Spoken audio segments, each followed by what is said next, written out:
Hey, welcome back ladies, gentlemen, and all else to another Gorillaz video. The band is back with another single and video from the Song Machine, and I'm gonna talk about it. Before that though, apologies for not making a video on How Far. The reason why I didn't was because, well, life got in the way, as it sometimes does, and I felt I didn't have too much to add to the discussion. It is good, a really solid song, and especially moving considering Tony Allen's recent passing.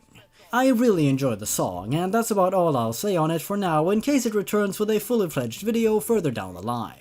With that, let's move on to the new Song Machine episode, episode 4, Friday 13th, released on a Tuesday. Horrifying.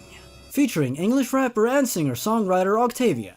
Jamie Hewlett has been dropping hints about this one for a while, man. So let's start from the beginning. Octavian introduces the track and remains in the spotlight for the majority of it, singing melodically over the beat as mesmerizing visuals fill the screen. It is a vibe and I'm feeling it. Very psychedelic. Octavian's voice is versatile and goes fairly well with the instrumental, though sometimes it can come off as quite disorienting. Though this is probably an artistic choice. To delve into the lyrics themselves, Octavian begins by describing his various uses of substances as he drinks and smokes and seems to feel like he and whoever he is singing to can take on the world. Octavian seems to want to take these substances that he is singing about to feel strong, to feel better, to feel like he can take on any enemy who wants to talk a big game, until they get brought down. But perhaps doing this only makes him feel worse. And then in the chorus of the song, once he looks into the eyes of the one he is singing to, he seems to realize the reality and weight of his situation. He is just praying that the person he's singing to and his woman will be loyal, but seems to constantly question this over the course of the track as he keeps asking himself, is she loyal? At least that is the impression that I'm getting for now, though I could of course be wrong. These are just my very first impressions. Damon's efforts are definitely more subdued this time around, limited to sparse backing vocals up until the 3rd minute where he finally comes around to deliver the refrain, "It's a beautiful day," as the song abruptly comes to a close a little while later. To me, this refrain of it being a beautiful day seems to signal to me that, in this state of paranoia and depression Octavian is finding himself in, while still attempting to pull himself together and feel strong, 2D arrives to try and bring light to the situation, to snap the singer out of the state he is in and realize that the day, the now, is still beautiful, though that is easier said than done. Those are my early interpretations of the lyrics themselves. To get down to my thoughts on the song as a whole, it's definitely not my favorite track off of the Song Machine so far. It is currently my least favorite, to be honest, but I would say it is pretty good nonetheless, though it might grow on me as most Gorillaz songs do. I won't say it's disappointing, it's just not immediately my thing. But hey, even as I'm editing this video, I'm unsure of what to think because the song is actually growing on me the more I listen to it. It's really intriguing. I definitely would have liked Damon to have a stronger presence on the track. The lyrics themselves, even though they are delivered in a rather disorienting manner at times like I mentioned, I've seen some describe them as offbeat, which can be a turnoff for some listeners, are still quite compelling and detail what I perceive to be an internal struggle, no doubt fueled by a drug and alcohol-infused high. The song is fine for what it is, but not perfect in my eyes. I really enjoy the chorus once it hits. That I can't neglect to mention. I just wish 2D did more on the track than just repeat the same phrase a few times, but what can you do? It is the decision of the artists after all. The instrumental and production is very Gorillaz, but for the most part it feels as though the band are features on their own song here, and I get why some see that as disappointing.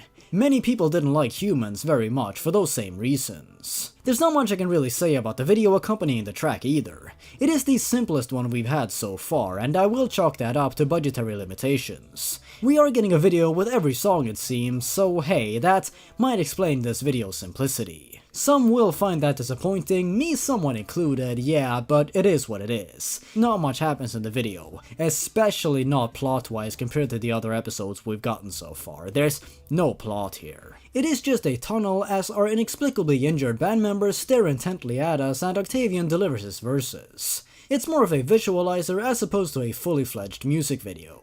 The visuals remind me a whole lot of the old Tomorrow Comes Today video, and I'm not the first person to point that out. I'm also reminded of the single artwork for the scrapped Rhinestone Ice release way back in 2010. The video ends with this James Baldwin quote, which can be interpreted in quite a few different ways, to say the least, and I'm not quite sure what it is referring to at this time. The instrumental is psychedelic and the song has some strong, relaxing vibes to it. Octavian's lyrics detail an interesting state of mind, but his delivery will not be for everyone. It is difficult to pinpoint at times, and like I've said 2 times already, can be disorienting and difficult for one's brain to wrap around. Whether that is a good or a bad thing is up to the listener to decide, and personally I don't mind it. I wasn't sure at first, but now it's growing on me. It's really all about the vibe.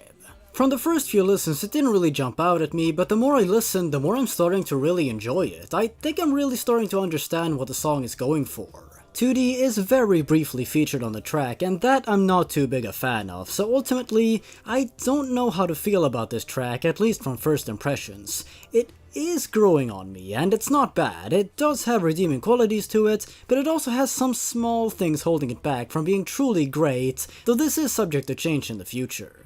It is my least favorite Song Machine track so far, and there's that. The brief preview for our next episode showcases 2D in the studio as he seems distracted by something, before placing a coin in what seems to be an arcade cabinet. Maybe it's Pac-Man, huh? 2D's necklace seems to imply so anyways. We then see Murdoch, somewhere inside the cabinet maybe? Before the preview is over. It seems this one will have more animation to it compared to this release anyways. And that's basically all I have for now. And there you have it. Those are my fresh first thoughts on Friday the 13th by Gorillaz. I hope you enjoyed listening. If you enjoyed this video, make sure you leave a like and comment your thoughts down below. What are your thoughts on the track? Don't forget to also subscribe. Check out my social medias if you want to, or my Patreon page to support the channel directly. Thanks for watching everyone, stay awesome, and stay safe. Goodbye.